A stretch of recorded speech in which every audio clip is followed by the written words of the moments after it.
The full moon in Aquarius is here, reminding you that the universe indeed has a sense of humor. Sometimes the most eureka moments that we end up having really do come from seemingly out of nowhere. It may not actually be from this void of space. Then again, we're talking about Aquarius right now, so it very much could be. What I am saying, however, having a full moon, Lionsgate, and basically the last couple of days of Mercury retrograde all aligning at the same time has been quite the show, if I'm being honest. And although Lionsgate isn't astrologically sound, it felt like a portal of something was happening yesterday, and I can at least attest to that. But the main portal that we've been in has been Mercury retrograde. I was looking through some older videos that I did and realized that the first full moon video that I ever did was the first time I streamed about the full moon in front of an audience. Now, mind you, where I'm from, no one was into astrology at all. I was the kid in Barnes and Noble and into the library finding every book on space and mysticism that I possibly could. Behold. But the reason why I'm bringing this up is because that live stream was the first time that I did something and there was like 100+ people there. Now, I can't speak for every other astrologer, but I truly got into this field for the love of the game. And the craziest part about it was that it was on an account that had over 100,000 followers. And eventually, those numbers did increase. Eventually, I did classes and I had Zoom rooms full of hundreds of people to the point that it broke Zoom once. No, I'm not kidding. It actually happened. I really still to this day don't know how that happened. The irony was I was connecting for the first time to the most amount of people that I ever had in my life. But in the reality of my situation, I was isolated. This was during the shutdown. And to be honest with y'all, as much as a lot of people were hating the fact that they couldn't be out and about, I, at my heart of hearts, am an introvert. I had an opportunity to talk about astrology all day, the entire day. And most importantly, I got to do direct readings for people that I still get feedback on to this very day, even before I had the confidence of what I knew now. But the reason why I was able to connect at the time where everything was so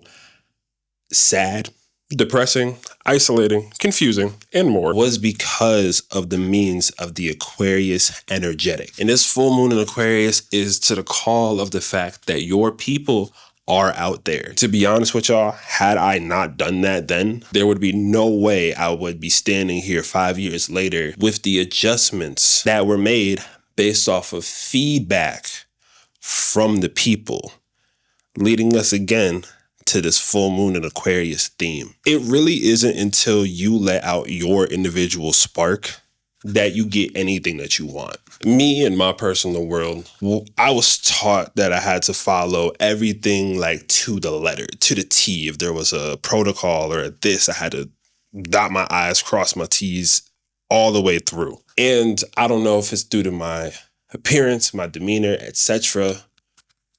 But no matter how many times I would follow into the status quo or how many times I would try to lean into something normal, everything kept leading me back to having to step into my vibration. And at a certain point, I said, screw it, I'm going to try this out. And I've helped other people find their own frequency with my favorite means being the stars through the internet to all of you directly at your homes in whatever nugget of wisdom the astrology has to offer. And whatever it is that does resonate and you take with you also has a butterfly effect. It may make someone's day a lot better just based off of the knowledge that you have. I know I've been yapping a little bit more than I anticipated with this, but that's because we have a grand Air Trine right now with this full moon. It is August 9th as I'm recording this, and the trine between Mars in Libra, Uranus in Gemini, and Pluto retrograde in Aquarius, you are about to have breakthrough after breakthrough, breakthrough after breakthrough after breakthrough from now until next week. The epiphanies that you are getting are correct. The universe is not playing on this full moon about this. This full moon wants you to integrate those random findings in your mind that have been happening in Mercury retrograde, like the story I told earlier. Because if I'm being real with y'all as I do, people don't want that same shit no more. And it's evident. But the thing about air energy is that it's invisible at first, at least until it moves something. You can't see the wind, but you do see it go through the tree. You can't see your thoughts, but you can see what they create in your world. The reason why I mentioned the live streams earlier that I did for all of those people is even when everyone was in isolation from one another socially, all of the transits were still playing out regardless. It was just about moving the information through space and time. And after clocking every transit for the past 5 years, from a scientific mind angle, this is always happening. And I think what the full moon in Aquarius really wants you to do is find your own unique rendition of how you speak on the things you care about.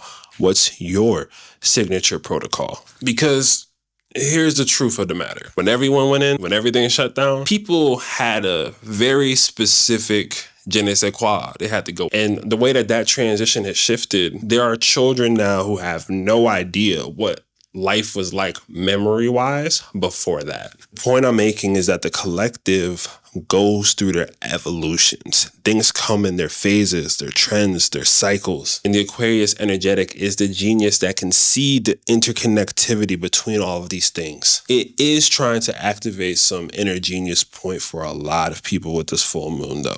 Because to be honest, you've been probably sleeping on yourself. To be 1,000% transparent, I know that I have. And with the opposition to the sun and Leo in this Lionsgate that we just had, again, not an astrologically sound event, but did I find some tea that changed the way my heart was looking at a situation? And it's when you also allow your heart to be open, even in this crazy, crazy world, start to have breakthroughs. More of your people start to find you. And here's the thing, the old paradigm is fallen. And at this point, I think that it is aware. Your evolution is here if you allow it to be.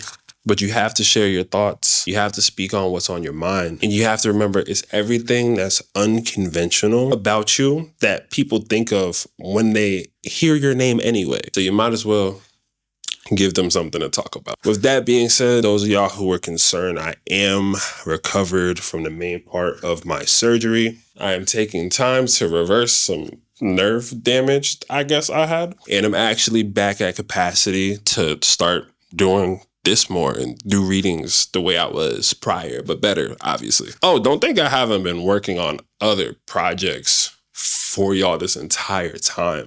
That would be ridiculous. All this to say, new moon in Virgo is going to be a huge shift when it comes to my content. Thank y'all for the love and support. And I know I've had basically no time this summer. And that is because I've been doing a lot more work in person and I'm a people interfacing person every day. So I've been working my magic a lot on a real life basis. And now that I have acquired more knowledge, I'm excited to share moving forward from this full moon in Aquarius and all. Now, my biggest last vibe for this full moon that I want to leave you with. What was the spark that made you realize your destiny? Mine was 5 years ago on that full moon. Can you remember yours? And if so, drop it down in the comments below. Aside from that, I'm tired. Love y'all. Have a great one. Peace.